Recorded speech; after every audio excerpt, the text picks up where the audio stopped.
Yo, what's going on, beautiful people? Hope you guys are doing good today. Couldn't speak right there. So, according to the Philly Voice, and I guess Brian Windhorst of ESPN, he has said that he's touched to a notable amount of people, and he has says the 76ers and the Phoenix Suns are interested in Eric Gordon, as well as the 76ers are looking at PJ Tucker. So, let's talk about it, and I want to hear your guys' thoughts down below. I love the idea of PJ Tucker going there, even though it has been reported that there's mutual interest in PJ Tucker and the Heat, with Tucker returning. But let's talk about it. So look for kind of an Eric Gordon sweepstakes to be going on, because a couple of teams, specifically the 76ers or Suns, are interested, as Chris Paul would like a reunion with his former teammate. And I pulled up the salaries. I think if you look at the salaries, I think a deal revolving around Dario Saric and Cameron Payne. Maybe Cameron Payne, because I think what the Rockets would want is draft assets and then expiring contracts in return for Eric Gordon, so that way they can upright just waive those guys if they're older players.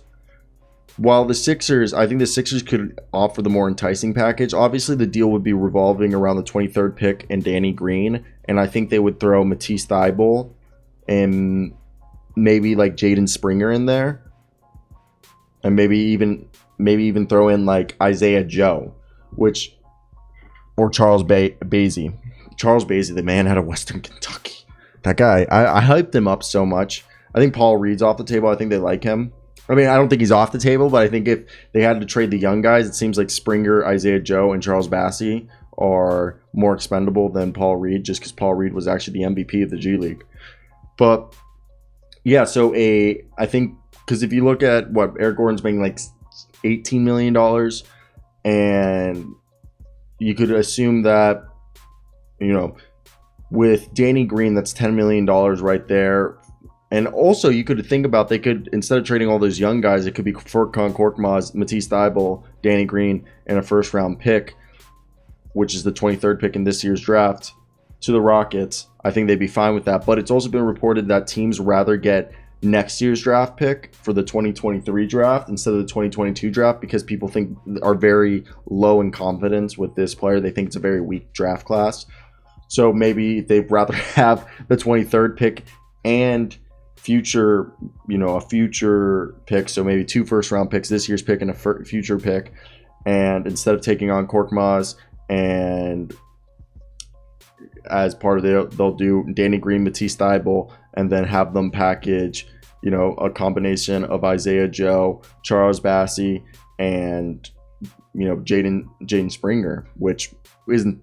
I think for the Rockets, they would like that better than what the Phoenix Suns could offer in terms of young players, because they would just send them expiring contracts, unless they could be like, hey, we admit Landry Shamet sucked. Take Landry Shamet and Dario Saric's contract, and we'll throw you a first-round pick in the next 2 drafts or something, or 1 draft. I don't know how many first-round picks. I think 1. No, teams aren't giving multiple first-round picks. Ignore anything I've said about multiple first-round picks. Nobody's giving up a multiple first-round picks for Eric Gordon.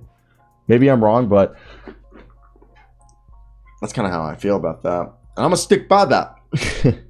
But, man, it's so nice now having a chair that doesn't... Look at that. I'm like rocking back and forth. There's not too much noise. But yeah, so what do you guys... I want to hear right now, because I know there's people commenting already, like probably insulting me, saying I'm a freaking idiot.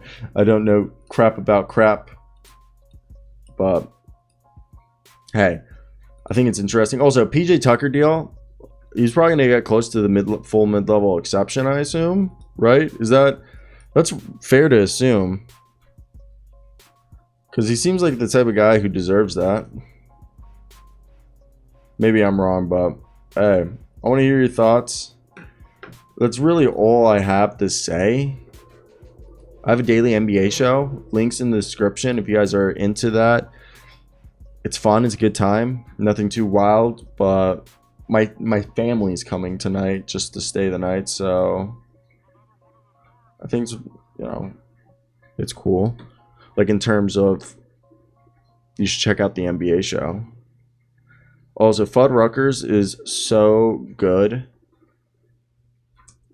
I'm done, guys. Go. 25% of you are still watching.